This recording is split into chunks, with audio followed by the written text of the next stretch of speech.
তওবা এমন একটা আমল, ইস্তিগফার এমন একটা আমল, বান্দা যদি পাহাড় পরিমাণ গুনাহ করে, অন্যায় করে, পাপ করে, আর আল্লাহর দরবারে যদি তওবা করে, ক্ষমা চায়, আল্লাহ ওই বান্দার জীবনের সব গুনাহ মাফ করে দেন।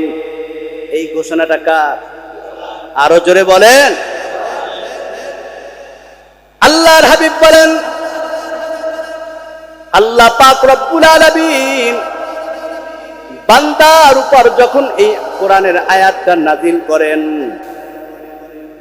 নবীজি বলেন আল্লাহ তাআলা আয়াতটা নাযিল করার পর নবীজি এত আনন্দিত হয়েছেন, এত খুশি হয়েছেন, কারণ নবীজি জানেন আমার উম্মতেরা হায়াত পাবে কম, কিন্তু গুনাহ করবে বেশি।